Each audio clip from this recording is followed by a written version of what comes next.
Yummy heavy আছে ভিডিওটা।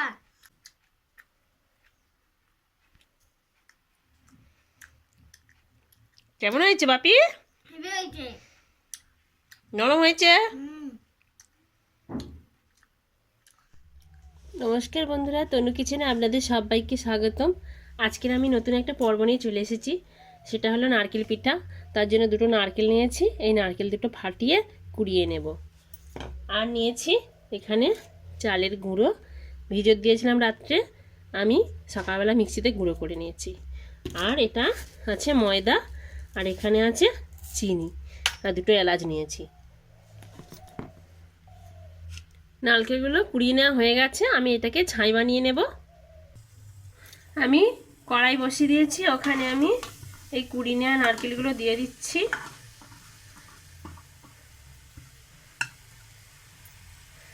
আর এখানে চিনি আছে, চিনির সঙ্গে দুটো এলাচ ফাটিয়ে নিয়েছি, দিয়ে দিলাম।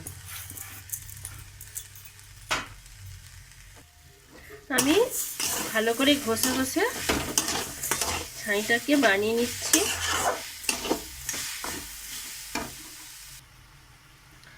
ভালো করে ছাইটা শুকনো করে নেড়ে নেড়ে ছাইটা বানিয়ে নিতে হবে। প্রায় হয়ে এসেছে, আর একটুখানি পরে আমি নামিয়ে নেব। ছাইয়ের যে কালারটা যখন চেঞ্জ হয়ে আসবে, জানবেন যে ছাইটা হয়ে গেছে। ছাইটা আমি এবারে নামিয়ে নিচ্ছি থালায় করে।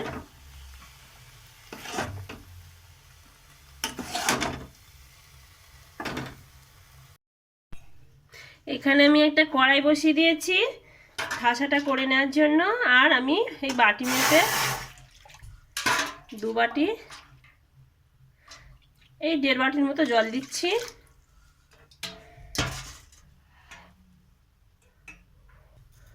আর এখানে একটু সামনে লবণ দিয়ে দিচ্ছি, দিয়ে জলটাকে একটু গরম করে ফুটে নিতে হবে। জল ফুটে উঠেছে, এখানে একই বাটি মেপে 1 বাটি চালের গুঁড়ি দিয়ে দিচ্ছি। আর এখানে ময়দা দিচ্ছি 1 বাটি, দিয়ে আমি ভালো করে চাল গুঁড়ো দিয়ে একটা থাসা বানিয়ে নিচ্ছি। আর গ্যাসের আঁচটা লিভিয়ে দিয়েছি। এবার ঘষে ঘষে এইভাবে করলে পিঠেটা খুব নরম আর তুলতুলে হবে, নাহলে চালের জিনিস শক্ত হয়ে যাওয়ার ভয় থাকে। কিন্তু এইভাবে গরম জল দিয়ে বানালে সেই পিঠে খুব সুন্দর হয়, নরম হয়। এইভাবে থাসাটা বানিয়ে নিতে হবে। এবারে আমি এটাকে থালায় দিয়ে জুড়ো দিয়ে একটু হালকা ঠান্ডা করে নেব।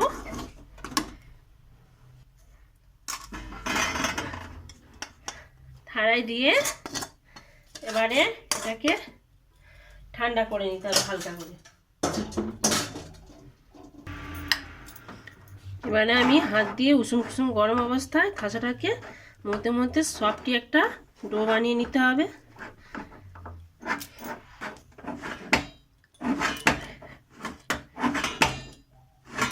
থাসা একদম রেডি। আমি এই থাসাগুলো ছোট ছোট লেচি করে এরকমভাবে ছোট ছোট করে কেটে নিচ্ছি।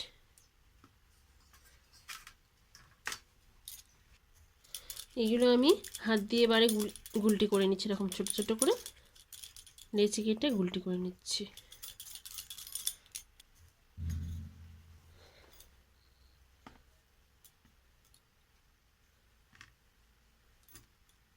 এখানে একটা লেচি নিয়েছি, চালের গুঁড়ো নিয়েছি। এই চালের গুঁড়োর মধ্যে এরকমভাবে আস্তে আস্তে এক ধার দিয়ে প্রথমে এরকমভাবে খোল করে নিতে হবে। এরকমভাবে খোল করে নিয়ে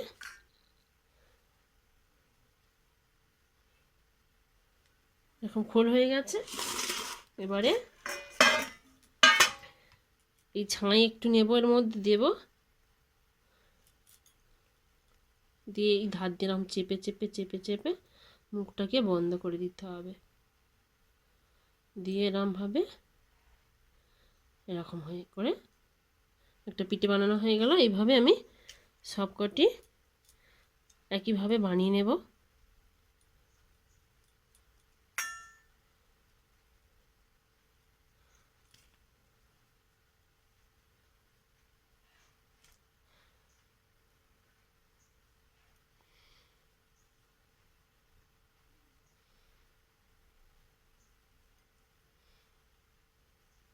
এই যে বানানো হয়ে গেল। এইভাবে আমি সব বানাচ্ছি। আমার এতগুলো হয়ে গেছে। আমি এবারে এটা নিয়ে গরম জলে সেদ্ধ করতে যাব। আমার কিছু পিঠে হয়েছে আর কিছু বাকি আছে, ততক্ষণ আমি এটা ভাপাতে দিচ্ছি। আমি একটু তেল নিলাম, রিফাইন তেল নিয়ে এই যে একটা ফুটো করা ঝাঁঝরির মধ্যে এটা লাগিয়ে দিতে হবে তেলটা দিয়ে। এই পিঠেগুলো দেখুন আস্তে আস্তে সাজিয়ে নিতে হবে, হালকা করে ঝাঁঝরির মধ্যে সাজিয়ে নিয়ে ভাপাতে দেব। এখানে আগে থেকে হাঁড়িতে গরম জল বসিয়ে রেখেছিলাম, ফুটছে। এখানে এবারে আমি এইভাবে বসিয়ে দিয়ে এটাকে চাপা দিতে হবে। দিয়ে আমি 15 মিনিট পরে ফিরে আসছি। 15 মিনিট পরে ফিরে এলাম।